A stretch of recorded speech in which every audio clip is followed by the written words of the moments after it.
옆에 있는 분들하고 한번 인사하시죠. 이렇게 인사하시죠. 당신의 얼굴에 광채가 납니다. 뭐 인사하시죠. 당신의 얼굴에 네, 광채가 광채가 납니다.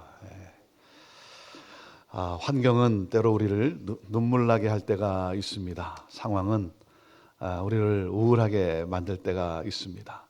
하지만 하나님이 나와 함께 하시고 내가 주 안에 있기 까닭에 감사할 수 없는 상황 속에서 감사하고 기뻐할 수 없는 상황 속에서 기뻐하고 찬양할 수 없는 상황 속에서 찬양할 수 있는 것, 이것이 바로 그리스도인의 능력인 것입니다.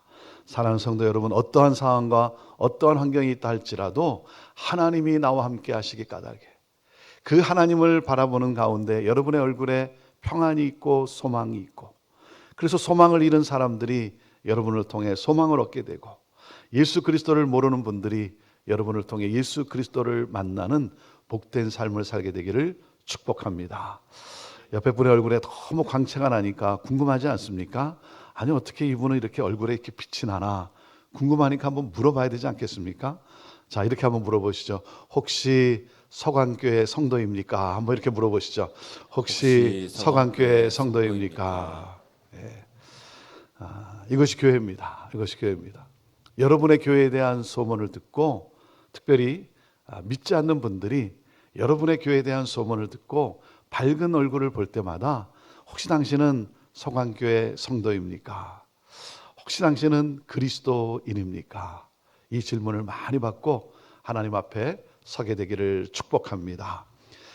저는 1980년도에 부모님을 따라 미국으로 이민을 가게 되었습니다. 이민을 간 곳이 시애틀입니다. 시애틀 하면 여러분 혹시 뭐 생각나는 거 있습니까? 시애틀. 네, 아직도 잠 못 이루는 밤입니까? 네, 시애틀 하면 형제교회가 생각이 나야 됩니다. 분당 그러면 뭐가 생각이 나야 돼요? 네, 그렇죠. 네. 이민을 간 곳이 시애틀이고, 시애틀에서 고등학교 2년 그리고 대학교 2년 4년을 살았습니다. 대학교 3학년 때 하나님의 강한 부르심을 받고 LA에 있는 기독교 대학으로 전학을 가고, 그리고 그곳에서 또 이제 신학 공부도 하고, 그렇게 또 부목사, 또 전도사 부목사 그렇게 섬기게 되었습니다. 제가 시애틀에 살 때, 4년 동안 살 때 제가 형제교회 학생이었습니다. 목사로 이렇게 섬기다가 16년 뒤에 제 이민 모교회인 시애틀 형제교회에 2000년 1월, 당시 28년 된 교회였는데 28년 된 교회에 부임하게 되었고, 올해가 이제 54주년이 되는 해입니다. 목회를 시작할 때 하나님이 제게 주신 그 비전이 있었어요. 하나님이 제게 주신 열정이 있었어요. 그 열정이 뭐냐면 기성교회도 변해서 부흥할 수 있다는 모델을 창출하는 거였어요.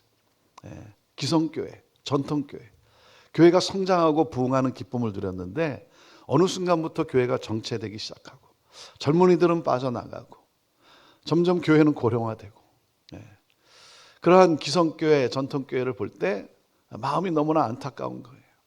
교회가, 많은 기성교회들이 자기도 모르는 사이에 점점 어디를 향해서 가냐면 장례식 날을 향해 가고 있는 거예요. 교회가 자기도 모르는 사이에 장례식 날을 향해서 정체되기 시작하고 젊은이들은 빠져나가고 교회는 고령화되기 시작하면서, 여러분, 교회가 부활의 날을 향해서 가야 되는데, 새 생명의 이 기쁨을 누려야 되는데 점점 장례식 날을 향해 가고 있는 그러한 교회들. 그러다 어느 날 문이 닫히고 건물이 판매되고, 너무나 안타까운 거예요. 하나님은 제게 이 기성교회에 대한 마음을 주시고 그리고 기독해 하셨어요.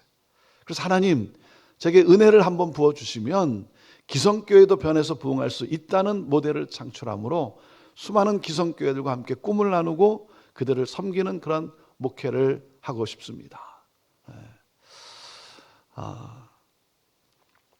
그러한 저를 하나님은 2000년 1월 28년 된 형제교회에 부임케 하신 거예요. 당시 시애틀 형제교회는 성도들의 평균 연령이 60세에 가까울 정도로 이렇게 노인이 많은 교회로 그 시애틀에 알려져 있었습니다. 제가 37에 형제교회를 부임하게 되었는데 작년 한 200명이 출석하는 그러한 교회였어요. 작년 200명이면 지금도 또 특별히 뭐 미국 이민교회에 결코 적은 숫자는 아니죠. 저희는 70 넘으신 분들을 백카페라 그러는데 백카페 회원이 한 40-50명이 이렇게 앞에 앉아 계시고 평균 연령 60 넘으신 장로님 13분이 앞에 이렇게 두 줄 이렇게 앉아 계시고 그리고 이렇게 200명이 앉으면 꽉 들어차는 공간인데 거기에 이렇게 성도님들이 이렇게 앉아 계시는데 제가 37에 부임을 했는데 제 또래도 없고 저보다 젊은 사람도 없는 그러한 교회였어요. 제가 형제교회를 부임할 때 제일 미안한 두 사람이 있었습니다. 그 두 사람이 누구냐면 제 두 아들이었어요. 두 아들. 초등학생하고 유치원생.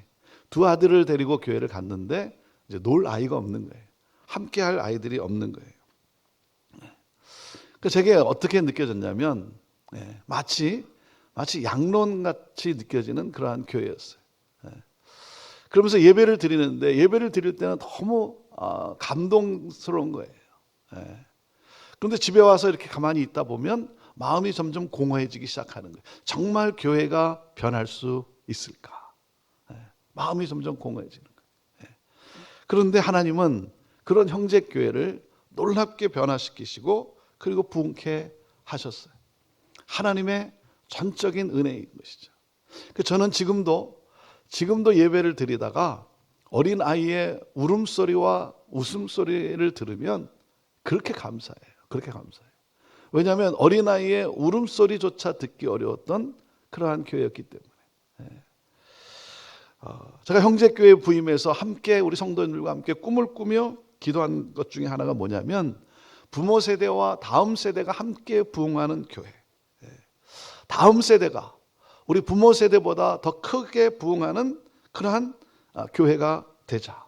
다음 세대가 이 사회와 나라와 열방 가운데 하나님의 선한 영향력을 끼치는 그러한 사람을 건축하는 교회가 되자. 여러분, 결국은 다음 세대예요. 결국은 다음 세대. 부모가 아무리 신앙생활을 잘해도 자기 자식이 하나님을 믿지 않으면 늘 가슴에 눈물 아닙니까? 여러분, 눈물로 씨를 뿌리는 자가 기쁨으로 단을 거둔다고 했는데 지금은 다음 세대를 위해서 눈물로 씨를 뿌려야 하는 거예요. 하나님은 참 형제교회를 그렇게 변화시키시고 부흥케 하시고 그리고 또 한 가지 이제 교회가 새로 부지를 구입을 하고 그리고 그곳에 이제 교회 건물을 짓게 되었는데 2005년도에 이제 교회 건물을 짓는데 그때 제가 가진 또 하나의 비전이 뭐였냐면 기독교 사립학교를 시작하는 거였어요. 기독교 가치관이 무너져 가고 있는 이 시대에 어린 자녀들을 기독교 가치관을 가진 일꾼으로 키워내는 학교를 하고 싶습니다. 하나님은 그 기도에도 응답해 주셔서 2006년에 프리스쿨을 오픈해서 15명으로 시작한 학교가 현재 유아부터 초등학교 6학년까지 350명의 어린 학생들이 저희 교회 건물을 주중에 사용을 하고 있어요. 그 건물을 지으면서 하나님 앞에 기도할 때 하나님, 주중에는 학교가 사용을 하고 저녁과 그리고 주말에는 교회가 사용하는 그런 24시간 불이 켜 있는 그런 건물이 되기를 원합니다. 하나님은 그 기도에도 응답해 주신 것이죠. 저희 학교 교사들이 가진 꿈이 뭐냐면요. 이 학교 이름이 UCIS인데 이 UCIS 학교가 앞으로 중학교, 고등학교, 대학교까지 세워지는 것이 저희 교사들의 꿈이에요. 제 꿈이 뭔지 아십니까? 제 꿈은 우리 UCIS 학교에서 시장도 나오고 국회의원도 나오고 또 대통령도 나와서 이 다음에 취임식 때 목사님 오셔서 축복기도 해 주십시오. 이거 요청받는 것이 제 꿈이에요. 형제교회가 우리 형제교회가 이렇게 변하고 부흥할 수 있는 이 열매를 누릴 수 있는 그 중심에는 바로 부모 세대, 우리 어르신들의 회개와 그리고 인내와 희생의 섬김이 있었기 때문이에요. 형제교회는 분열의 상처와 아픔이 있는 교회였어요. 1971년에 교회가 개척이 되고, 여러분 1971년도에 시애틀에 한인이 얼마나 있었겠습니까? 유학 오신 분들 몇 분들이 모여서 성경 공부를 하기 시작하고, 그리고 다운타운에 있는 미국 교회를 빌려서 거기에 자그마한 채플을 빌려서 거기서 예배를 드리기를 시작을 했어요. 그러다 1980년도 이민의 문호가 개방이 되면서 많은 분들이 미국으로 이민을 오게 되었고, 그런 가운데 시애틀로도 한인 가정들이 이렇게 이민을 오게 된 것이죠. 그러면서 교회가 80년대에 교회가 성장하고 부흥하는 그 기쁨을 누리기 시작했어요. 그래서 숫자적으로 막 성장하다 보니까 이 빌려준 미국 교회가 너무 불편해진 거예요. 그래서 제발 나가달라고.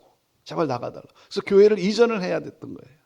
나가는데 그러면 어디로 갈 것인가 하다가 이 다운타운에서 어디로 갈 것인가, 북쪽으로 갈 것인가, 남쪽으로 갈 것인가 하다 그만 교회가 남북 전쟁이 일어나고 말았어요. 북쪽에 사는 성도들은 교회가 북쪽으로 가야 되고, 남쪽에 사는 성도들은 교회가 남쪽으로 가야 되고, 교회가 분쟁과 또 갈등의 그러한 상황 속에 교회가 그냥 무너지고 말았어요. 분열되고 말았어요. 그 남은 성도들이 그 다운타운에서 가까운 아주 오래된 그 마을 한복판에 있는 그 오래된 마을 회관을 구입을 해가지고, 주차장도 없는, 그래서 그냥 수출입세 이웃 주민들하고 같이 그냥 길거리에 이렇게 주차하는 아주 오래된 그 마을 회관을 구입을 해서 남은 성도들이 거기서 예배를 드리기 시작을 한 거예요. 그때 그 사건 때문에 젊은이들이 다 떠나고 말았어요. 자녀들도 다 떠나고 말았어요. 왜냐하면 부모님이 믿는 하나님이 사랑의 하나님이라면 어떻게 이룰 수 있느냐. 그래서 그냥 다 떠나고 만 거예요. 떠나서 다른 교회 가서 신앙생활하면 다행인데 아예 그냥 하나님으로부터 떠나버린 거예요. 하나님이 무슨 사랑의 하나님이냐. 하나님이 사랑의 하나님이라면 왜 이룰 수 있느냐. 그 다 떠난 거예요. 여러분, 부모 세대의 회개 없이는 다음 세대의 부흥은 없습니다. 부모 세대 회개 없이는 다음 세대의 부흥은 없어요. 그래서 부임하고 얼마 되지 않아서 제가 안타까움 속에 회개를 선포했어요. 우리 회개합시다. 여러분의 자녀들은 지금 어디에서 무엇을 하고 있습니까? 우리 장로님들, 권사님들, 집사님들, 자녀들도 다 그때 80년대 그 중반에 그 이전 문제 때문에 그냥 다 떠나고 만 거예요. 그러니까 자녀들이 없는 거죠. 젊은이들이 없는 거예요. 우리 회개하며 기도합시다. 여러분의 자녀들이 다시 돌아오고, 그래서 손주들이 함께 따라오고, 그래서 3세대가 어우러져서 하나님을 예배할 수 있는 그런 교회가 되어야 되지 않겠습니까?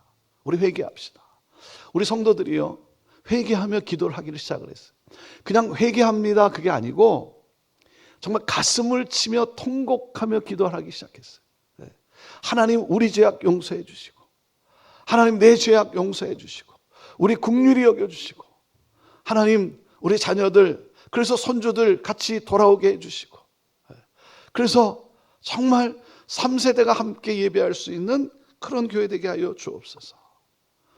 그렇게 눈물로 가슴을 치며 통곡하며 기도하는 그 기도 가운데 우리 하나님은 긍휼히 여겨 주시고, 그리고 교회를 새롭게 하나 되게 하시기 시작한 거예요.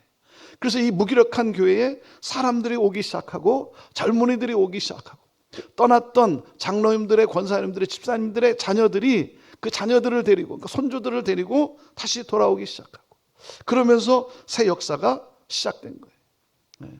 그런 가운데 결심을 한 게 있어요. 그게 뭐냐면, 다음 세대의 부흥을 위해서라면 우리는 어떠한 불편함도 우리는 감사로 여기자. 불편해서 불평하기보다는 우리는 감사로 여기자. 예배도 내가 내 방식에, 내가 경험했던 예배 방식을 고집할 것이 아니라, 우리 젊은이들이 동일한 하나님을 믿는다고 한다면, 부모가 믿는 하나님, 그 동일한 하나님을 믿는다고 한다면 그들이 가지고 있는 에너지와 그들이 가지고 있는 창조성을 발휘해서 온몸으로 온 마음으로 마음껏 예배할 수 있도록 우리 격려해주고 축복해주자. 나와 예배 방식이 안 맞는다고 해서 자꾸 왜 그러냐 그러지 말고, 동일한 하나님을 믿는다고 한다면 그들이 가진 에너지와 창조성을 발휘해서 정말 마음껏 하나님을 예배할 수 있도록 내가 좀 불편하더라도 격려해주고 축복해주고, 그래서 다음 세대가 부흥할 수만 있다면 그 불편함을 감수하고 그리고 함께 예배를 드리기 시작한 거예요. 저희 형제교회는 지금도 우리 부모 세대나 어르신들이 예배 드리는 게 불편한 교회예요. 장소도 불편하고 예배 공간도 그렇고 예배 스타일도 그렇고. 하지만 다음 세대가 부흥할 수만 있다면 그 불편함을 불평하기보다는 오히려 감사로 여긴, 저는 저희 부모 세대, 우리 어르신들이 너무나 감사한 거예요. 인내하면서. 모르는 찬양을 어떻게 부르겠습니까? 따라 부르시겠습니까? 연세 많으신 분들이. 우리 어르신들은요, 지금까지 지내온 것 주의 크신 은혜라, 이 찬양 불러야, 찬송가 불러야 마음이 찡하고 은혜 받는 분들이. 그런데 막 엇박자로 시작하는 새로운 그런 찬양을 부르면서 어떻게 은혜가 되겠습니까? 그런데 우리 다음 세대가 부흥할 수만 있다면 그것을 인내하시면서 참으면서 함께 해주시는. 여러분, 불편하면요 불평이 나오게 돼 있어요. 그렇지 않습니까? 불편하면 불평이 나오게 돼 있어요. 여러분 생각해 보세요. 교회 이렇게 왔는데, 이렇게 좀 늦게 오고 그랬는데 아무 때나 와도 내가 주차할 공간이 넉넉하게 있어서 내가 주차하고 편안하게 주차하고 그리고 들어왔다. 그래서 감사하다. 여러분, 그게 감사할 일입니까? 그게 감사할 일이냐 이거예요. 내가 조금 늦게 들어와도 내 자리가 있고 자리가 널널하게 비어 있다. 여러분, 그게 감사할 일입니까? 그렇지 않죠. 여러분, 조금만 늦어도 주차 공간을 찾지 못해서 교회 주변을 빙빙 거려야 되는, 여러분, 그것이 감사할 내용 아니겠습니까? 우리 옆에 있는 분에게 한번 이렇게 얘기해 주세요. 불편해서 감사합니다. 한번 이렇게 얘기해 주세요. 불편해서 감사합니다. 오늘 말씀 룻기서는 유다 베들레헴의 한 가정의 이야기로 시작됩니다. 남편은 엘레멜렉이고 부인은, 아내는 나오미고 두 아들이 있는데 그들의 이름은 말론과 기련이에요. 이 가정은 흉년을 만났을 때 모압 땅으로 이주를 합니다. 하지만 흉년으로 인해 살기가 너무나 어려워서 힘들어서 양식을 위해서 간 것만은 아니에요. 왜냐하면 1장 21절에 보면 나오미의 이런 고백이 있어요. 이렇게 고백을 합니다. 내가 풍족하게 나갔다는 거예요. 여호와께서 내게 비어 돌아오게 하셨느니라. 그러니까 엘리멜렉과 나오미는 두 아들과 함께 가나안에서 이주한 것이 아니라 더 나은 풍요로운 삶을 쫓아갔다는 것이죠. 자신의 전 재산을 정리해서 더 나은 삶, 더 풍요로운 삶을 살고자 이주를 했다는 거예요. 여러분, 그것이 무슨 잘못이겠습니까? 인간의 기본 욕구 아닙니까? 더 나은 삶, 더 풍요로운 삶. 자, 그런데 문제가 뭐예요? 문제가 뭐냐면 어디로 이주를 했다는 겁니까? 모압으로 이주를 했다는 거예요. 여러분, 모압은 어떤 곳이냐면 이스라엘에게 성적 타락은 물론이고 우상을 숭배하게 한 민족이에요. 그래서 신명기 23장 3절에 하나님이 이렇게 명하셨어요. 하나님이 뭐라고 명하셨냐면 암몬 사람과 모압 사람은 여호와의 총회에 들어오지 못하리니 그들에게 속한 자는 10대뿐 아니라 영원히 여호와의 총회에 들어오지 못하리라. 그래서 하나님은 너희는 결코 모압과 함께하면 안 된다라고 명하셨어요. 그렇기 때문에 유대인으로서 모압으로 간다는 것은 있을 수 없는 일이에요. 더군다나 두 아들이 장성했을 때 모압 여인에게 장가를 보냅니다. 이방 여자, 하나님을 믿지 않는 여자들과는 결혼하지 말라고 하는 하나님의 명령을 어깁니다. 무슨 말입니까? 엘리멜렉은 자기 마음이 원하는 대로 선택을 했다는 거죠. 여러분, 그것을 어떻게 알 수가 있습니까? 여러분, 룻기 1장 1절이 여러분 어떻게 시작합니까? 어떻게 시작하면 이렇게 시작이 돼요. 사사들이 치리하던 때에 이렇게 시작이 돼요. 사사들이 치리하던 때. 사사시대였다는 거예요. 여러분, 사사시대의 키워드가 뭡니까? 사사시대의 키워드가 뭐냐면 각기 자기의 소견에 옳은 대로 행하였다는 거예요. 이게 사사시대였어요. 자기의 소견대로, 자기가 원하는 대로, 자기 뜻대로. 그러니까 엘리멜렉도 자기 소견에 오른 대로 선택을 한 것이죠. 여러분, 엘리멜렉의 이름의 뜻이 뭐냐면 하나님은 나의 왕이시다는 거예요. 하나님은 나의 왕이시다. 하지만 나의 왕 대신 하나님께 묻지 않고 자기 마음대로 결정을 했어요. 하나님이 내 인생의 주인이 아니라 내가 내 인생의 주인이 되어서 내가 원하는 대로 결정하며 살았다는 거예요. 세상의 가치를 따라서. 결론이 무엇입니까? 흉년이에요. 더 큰 흉년을 맞고 맙니다. 그래서 모압 땅으로 이주한 지 얼마 되지 않아 나오미의 남편 엘리멜렉은 세상을 떠납니다. 나오미는 과부로서 두 아들을 키우며 살았어요. 남편을 잃은 아픔 속에서도 두 아들을 바라보며 정성으로 키워 장가도 보냈는데 두 아들도 그만 죽고 맙니다. 잘 살기 위해서 모압 땅으로 온 결과가 이렇게 된 거예요. 남자란 남자는 다 죽고 과부 셋만 남았어요. 자식도 없고 재산도 다 잃었어요. 하나님을 떠나 내 마음이 원하는 대로 선택한 삶의 결과였어요. 여러분, 부모가 원하는 건 뭡니까? 부모가 원하는 것은 자녀의 성공 아닙니까? 자녀가 성공하는 것. 근데 여러분, 무엇이 자녀들이 성공하는 길입니까? 무엇이 자녀들이 성공하는 길이에요? 믿음의 사람으로 키우는 거예요. 아멘입니까? 믿음의 사람으로 키우는 거예요. 여러분, 아무리 자녀들에게 많은 유산과 좋은 환경을 물려주었다 할지라도 하나님을 모르는 자로 키우게 된다면 그 부모의 인생은 실패한 인생인 거예요. 여러분, 자녀들에게 이 하나님을 믿는 믿음을 심어줘야 되는 거예요. 그래서 하나님 나라를 꿈꾸게 할 수 있어야 되는 거예요. 내 나라가 아니라 하나님 나라, 내 뜻이 아니라 하나님의 뜻이 이루어지는 삶. 네. 여러분, 자녀들의 삶에 바로 이 하나님을 향한 이 믿음, 이 믿음의 하나님 나라를 꿈꾸게 해야 되는 거예요. 누가복음 23장에 보면 예수님께서 십자가를 지고 골고다 언덕을 오르실 때에 여인들이 그 예수님을 보며 슬피 웁니다. 예수님은 자신을 위해 슬피 울고 있는 그 여인들을 향해 돌이키셔서 이렇게 말씀을 하세요. 예루살렘의 딸들아, 너희는 나를 위해 울지 말고 너희와 너의 자식을 위하여, 자녀를 위하여 울라. 지금은 나를 위해 울 때가 아니라는 거예요. 너와 너희 자녀들을 위하여 울 때라고 말씀을 하시는 거예요. 왜? 예수님은 앞으로 그 자녀들이 당할 고통을 생각하시며 안타까워 하신 거예요. 사랑하는 여러분, 여러분은 여러분의 자녀의 영혼을 위해 울어본 적이 있습니까? 여러분 자녀들의 영적 상태, 그 구원의 확신이 있습니까? 부모는 자녀의 영혼을 위해서 울어야 되는 거예요. 영적 성장을 위해 울어야 하는 거예요. 그렇지 않으면 여러분은 여러분의 자녀를 사망의 길로 내몰고 있는 거예요. 여러분, 우리가 가장 경계해야 할 것이 무엇입니까? 우리가 가장 경계해야 될 것은 바로 영혼의 흉년이에요. 영혼의 흉년. 하나님을 잃어버리면 흉년인 거예요.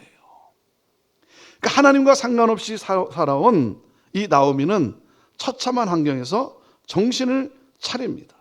정신을 차려요. 아무 남은 것이 없는 절망의 상황에서 이제 삶을 포기하고 싶은 그 상황에서 그에게 하나님의 말씀이 들려옵니다.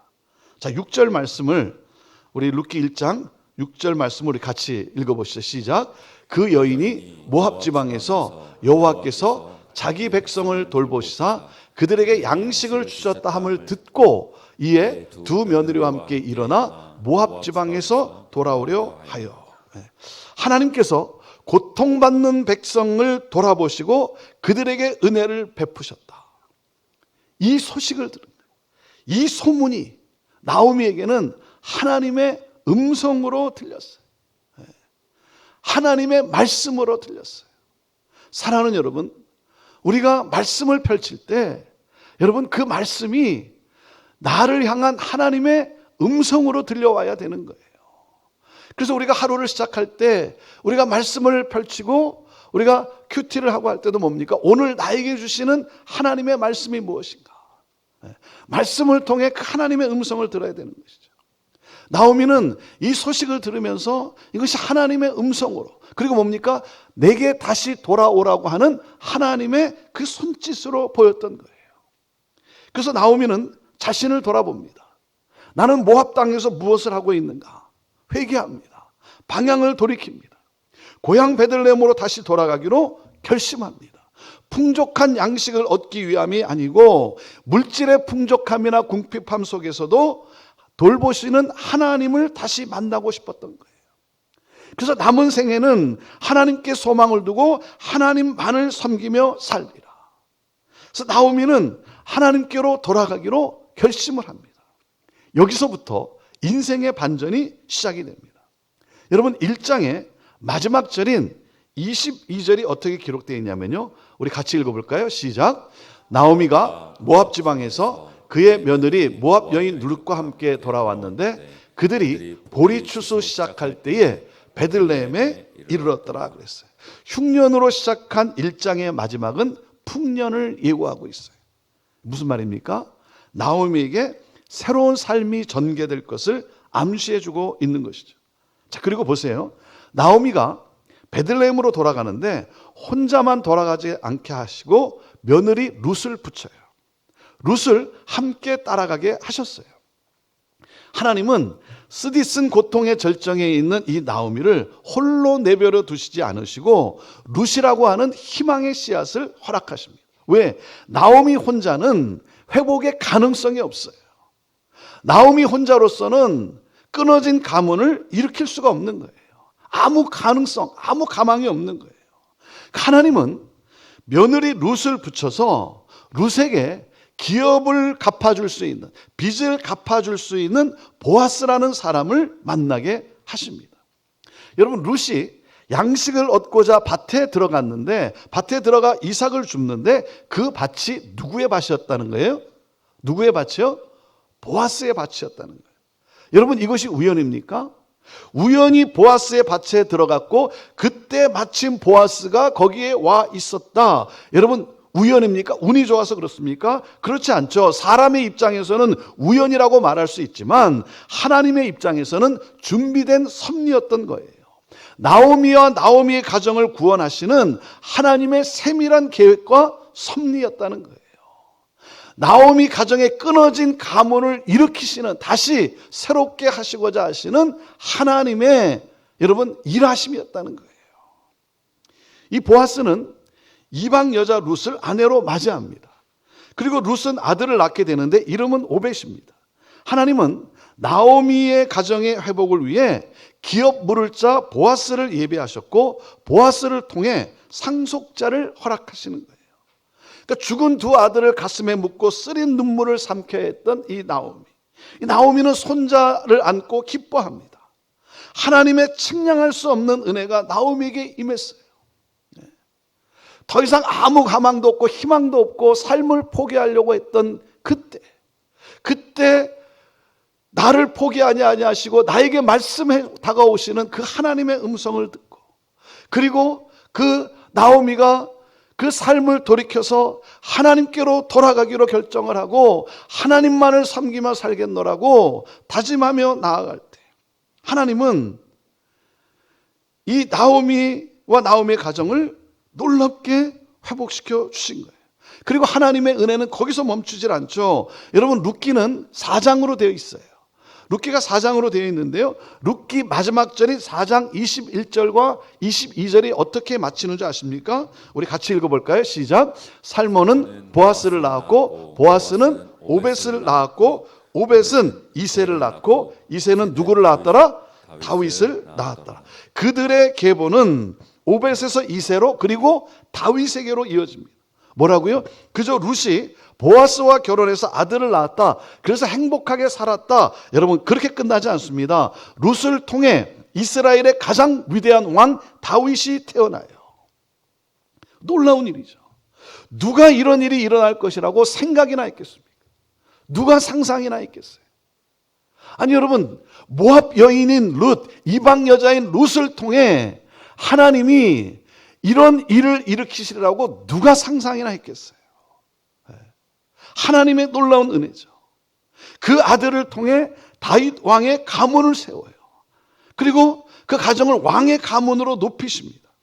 그래서 사사시대로 시작한 룻기는 이스라엘의 역사를 새롭게 하는 위대한 왕의 소개로 끝나요. 그런데 여러분, 그게 다가 아니죠. 그 계보는 또한 누구에게로 이어집니까? 룻기는 다윗으로 끝나지만 이 족보는 다윗에게서 끝나지 않습니다. 다윗에게서 누구로 이어집니까? 누구로 이어지죠? 예수님으로 이어지지 않습니까? 그의 가문에서 우리의 구원자이신 예수님이 탄생을 하세요. 하나님 나라의 역사가 시작이 됩니다. 여러분, 하나님의 은혜와 역사는 우리의 상상을 초월하는 거예요. 아무런 희망이 없는 절망의 순간이지만 그 가운데서 하나님을 바라고 하나님을 붙들고 하나님께로 돌이켰을 때 여러분, 상상하지 못할 놀라운 그 은혜와 하나님의 역사가 그 삶 가운데, 가정 가운데 임하는 거예요. 그래서 믿음의 가문이 이어지고 그리고 다음 세대의 부흥이 일어나는 거예요.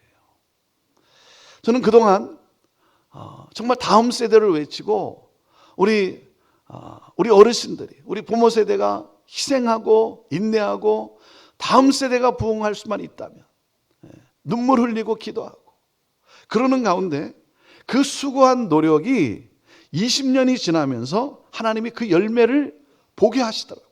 그 열매를 보게 하시더라고요. 여러분, 2020년 코로나 팬데믹이 시작되고 그리고 어떻게 됐습니까? 모든 것이 다 멈추게 되지 않았습니까?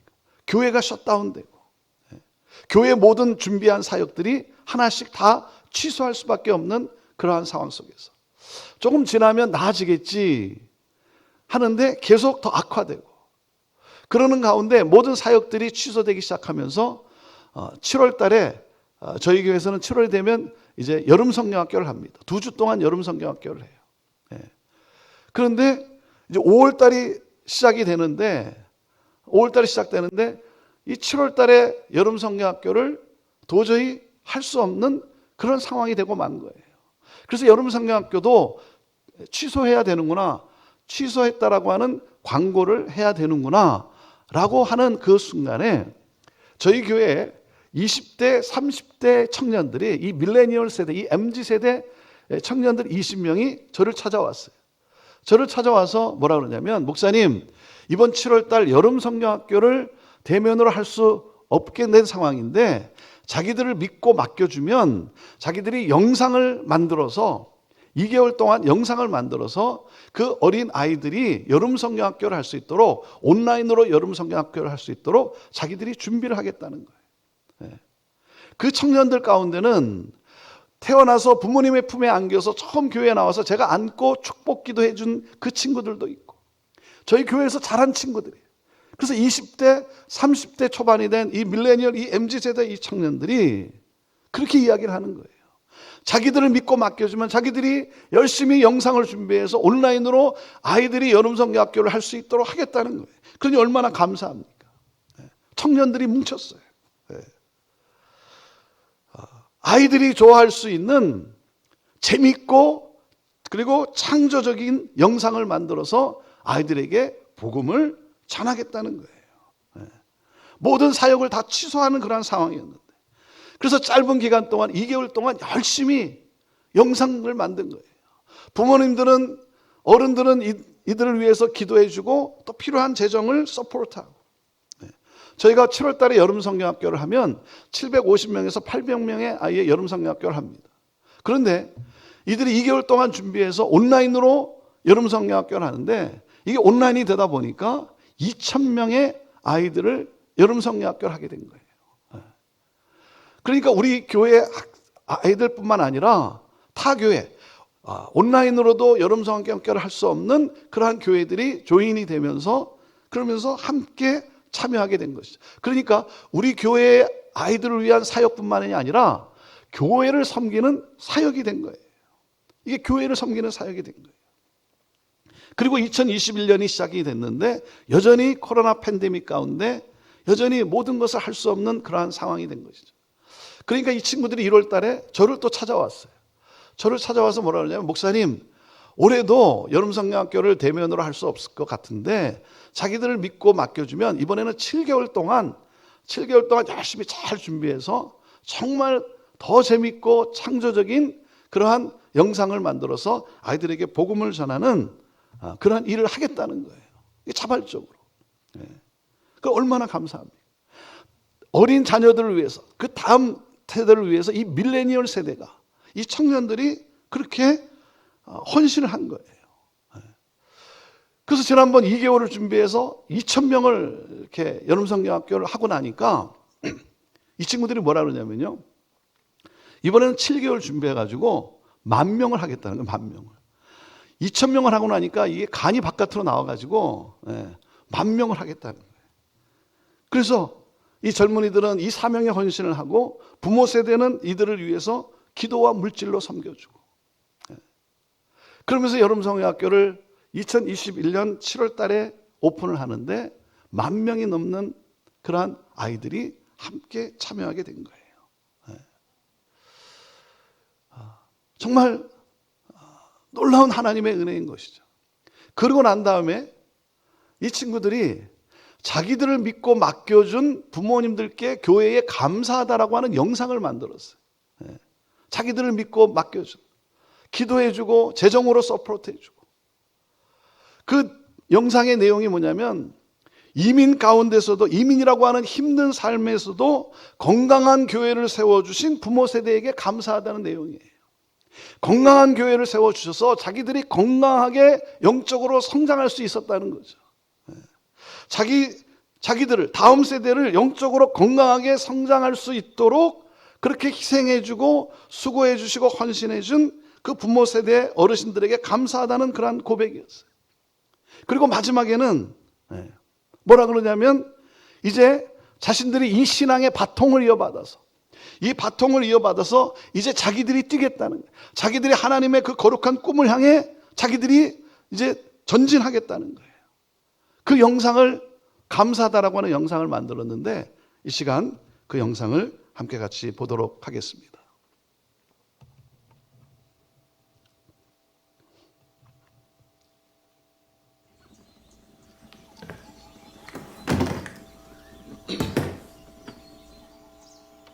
아직도 꿈만 같습니다.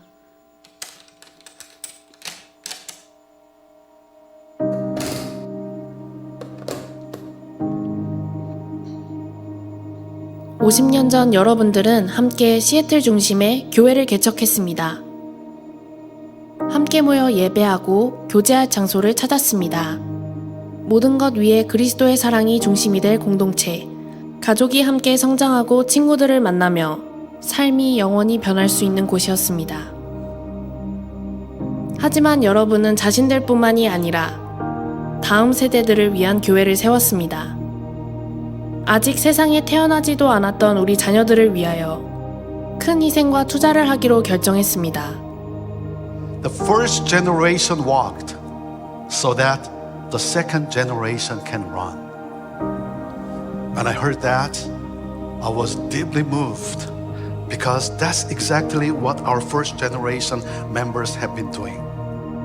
They may not fully understand the language or cultural differences, but they understand that this is a crucial step for the future of our church and are willing to sacrifice for the next generation.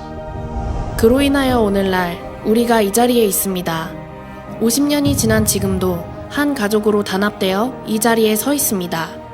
우리는 짧은 시간에 조그만 이민자 공동체에서 삶의 여러 영역에서 모인 젊고 활기찬 공동체로 성장할 수 있었습니다. 지금도 우리는 성장하며 계속해서 지역사회에 선한 영향을 미치고 있습니다.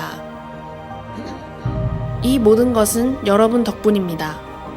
이른 아침부터 늦은 밤까지 이어진 여러분의 기도와 망설임 없이 부어주신 여러분의 섬김 덕분에 가능했습니다. 여러분의 희생으로 인하여 우리는 하나님 나라를 이 땅 가운데 실현하는 그리스도 중심의 공동체를 세울 수 있었습니다. 이 시간을 빌어 감사하다는 말씀을 전합니다. 엄마, 아빠, 할머니, 할아버지, 그리고 여러분, 우리를 위하여 부어주신 희생 덕분에 우리는 온 열방에 나아가 만민을 제자로 삼을 수 있었습니다.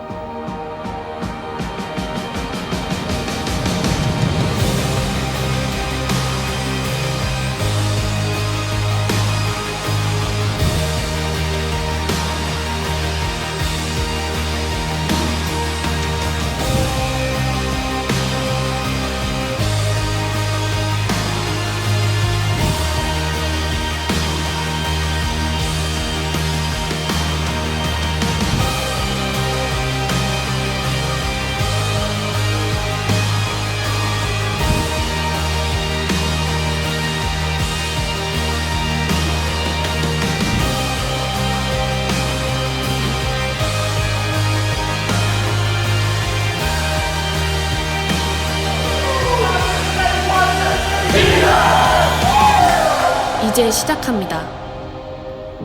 우리가 달릴 때입니다. 그 어떠한 도전에도 준비가 되었습니다. 우리 하나님께 우리 감사의 박수 올려드립시다. 저는 이 영상을 볼 때마다 이렇게 고백해주는 우리 젊은 친구들이 있어서 너무나 감사한 거예요. 이렇게 교회에 감사하다고 하는 우리 젊은 친구들이 있어서, 다음 세대가 있어서 너무나 감사하고, 이것이 현재 형제교회의 모습이어서 감사하고, 계속해서 우리의 미래가 이렇게 되기를 기도합니다.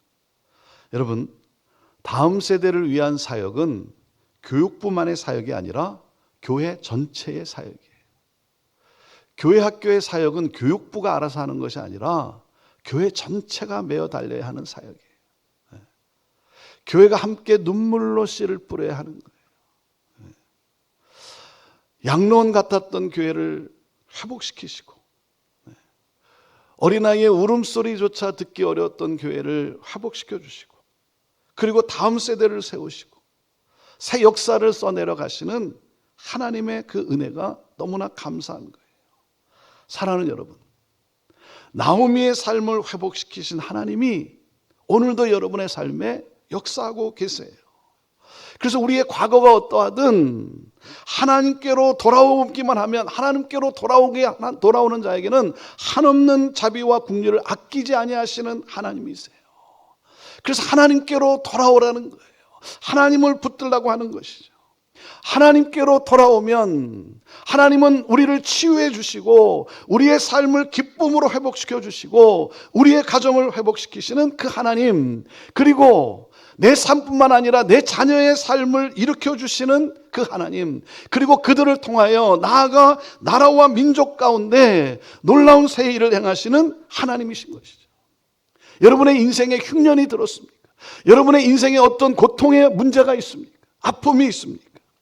여러분, 다른 것 아니에요. 내 인생에 어떤 고통이 있고 아픔이 있고 불안감이 있고 두려움이 있고, 여러분, 흉년이 들었다고 한다면 다른 것이 아닙니다. 하나님께로 나오는 거예요. 하나님께로 나아가는 거예요. 하나님을 붙드는 거예요.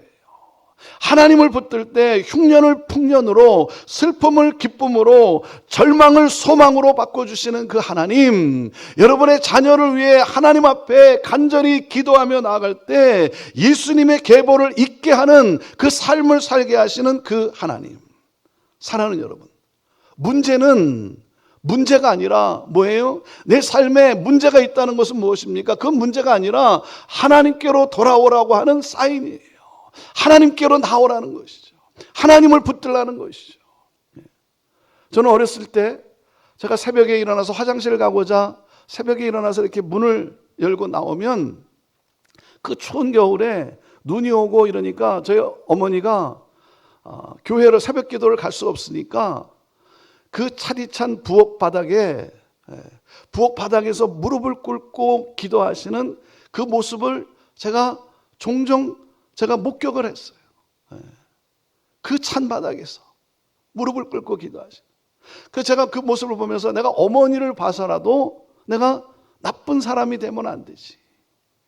그 어머니의 기도에 힘이 오늘 저를 이렇게 하나님의 일꾼으로 쓰임받는 그런 놀라운 그런 복을 내가 받게 된 것이죠. 사랑하는 여러분, 우리는 이 믿음을 가지고, 왜? 자녀를 위해서 눈물 흘리는 그 부모가 있는 한 자식은 결코 망하지 않는다는 그런 말도 있지 않습니까? 이 믿음을 가지고 하나님 앞에 우리가 간절히 기도하며 새벽을 깨우며 말씀을 붙들고 우리가 부르짖어 간구할 때에, 사랑하는 여러분, 하나님은 우리의 삶에 하나님의 나라 새 역사를 이루시는 하나님이라는 것이죠. 우리 하나님은 누구십니까? 우리 하나님은 당신에게 나오는 그 하나님의 자녀들을 너무나 기뻐하시는 하나님, 그리고 풍성하게 부어주시는 하나님, 새롭게 하시는 하나님 아닙니까? 탕자가 돌아올 때 돌아오기를 기다리며 애타게 기다리며 서 있던 그 아버지, 그 하나님 아버지, 그 아들을 보는 순간 달려나가 끌어안고 그리고 입 맞추고, 그리고 그 아들의 인생을 다시 재기시키시는, 새롭게 하시는 그 하나님. 사랑하는 여러분, 다른 것 아닙니다. 우리 부모 세대는 다른 것 아닙니다. 자녀들을 위하여 여러분 눈물로 주님 앞에 간절히 기도하고, 가정에 어떤 문제가 있으면, 어떤 어려움이 있으면 다른 것 아니에요. 마음의 무릎을 꿇고 하나님 앞에 기도로 나아가는 거예요. 그럴 때 우리 하나님은 새 역사를 일으키시는, 그 풍성함을 허락해 주시는 그 하나님인 것이죠. 우리 분당 우리 서강교회도 계속해서 우리 다음 세대를 외치고, 오늘도 이렇게 참 찬양할 때 우리 학생들 또 우리 어린 자녀 함께 가족이 이렇게 찬양하는 모습을 보면서 여러분 무엇입니까? 기도해야 될 내용이 무엇입니까? 하나님, 다음 세대를 부흥케 하여 주옵소서. 우리 서강교회를 통해서 하나님의 인물들이 나오게 하여 주옵소서. 하나님, 정말 나라와 민족 가운데 귀하게 쓰임받는 하나님의 일꾼들이 세워지는 다음 세대를 부흥케 하는 우리 교회가 되게 하여 주옵소서. 하나님, 우리 가정을 새롭게 하여 주시옵시고, 우리의 문제 가운데 역사해 주시옵시고, 하나님 놀라운 은혜를 베풀어 주시옵시고, 새롭게 하여 주시고, 우리의 자녀들이 믿음의 자녀로서 믿음의 가문을 이어가는 하나님 우리 가정 되게 하여 주옵소서. 기도하겠습니다. 자, 여러분을 축복하며 기도하고 싶습니다. 우리 두 손을 가슴에 얹고 두 손을 가슴에 한번 넣어보십시오. 정말 주님의 손이 여러분의 심령을 타치하기를 원합니다. 하나님, 이 시간 이 종이 예수 그리스도의 이름으로 간절히 기도하오니 오늘 이 시간 주께서 친히 안수하여 주시고, 하나님 주의 손으로 어루만져 주시고, 하나님 어떤 어려움이 있습니까? 어떤 하나님 고통이 있습니까? 정말 삶을 포기하고자 하는 그러한 절망 가운데 있습니까? 그런 가운데서도 하나님을 바라며 하나님 아니고서는 어떤 것도 해결될 수 없을 까닭에 오늘도 이 시간 하나님 가슴에 눈물을 가지고 나온 성도가 있습니까? 주의 하나님 위로하여 주시고 그 눈물 닦아주시고 나오미 인생을 회복시키신 하나님 그 삶을 놀랍게 회복시킬 것을 믿습니다. 하나님, 주님께서 치유해 주시고 회복해 주시고, 하나님 아버지, 하나님이 하실 놀라운 일들을 하나님 바라보며 믿음으로 찬양하며 나아가는 우리 성도들 다 되도록 주여 오늘 이 시간 성령 하나님 역사하여 주옵소서. 충만케 하여 주옵소서. 새롭게 하여 주옵소서. 무엇보다도 자녀들, 혹시나 방황하고 있는 자녀들이 있으면, 하나님으로부터 떠난 자녀들이 있으면 하나님 그 기도를 들으시고 그 마음의 무릎을 꿇고 눈물로 간절히 기도하는 기도를 들으시고 돌아오게 하여 주시고, 성령 하나님 주께서 타치하셔서 하나님 정말 하나님의 기쁨이 되는 하나님의 그 놀라운 새 역사를 위해 쓰임받는 귀한 일꾼들 다 되게 하여 주시고, 하나님 믿음의 가정이요 믿음의 가문을 이어가게 하여 주옵소서. 하나님 아버지, 우리 서강교회가 하나님 이렇게 새벽을 깨우며 온 가족이 주님 앞에 나아갈진데, 하나님 우리 서강교회를 통하여 우리 다음 세대를 일으켜 주시고 하나님의 일꾼들이 세워지게 하여 주시고, 부모 세대보다 다음 세대가 더 크게 부흥하는 그런 놀라운 은혜를 하나님 베풀어 주옵소서. 여기까지도 인도하신 하나님, 이 40년 동안 인도하신 하나님 아버지, 그 하나님의 은혜에 감사하며 내일을 향하여 하나님 믿음으로 달려갈진데, 하나님 아버지 주께서 예비하신 그 은혜와 하나님 주께서 예비하신 그 복과 하나님의 놀라운 하나님 그 역사를 하나님 마음껏 부어주시고 주여 마음껏들어 사용하여 주옵소서. 감사합니다. 찬양합니다. 영광 받으옵소서. 예수님의 이름으로 기도하옵나이다. 아멘.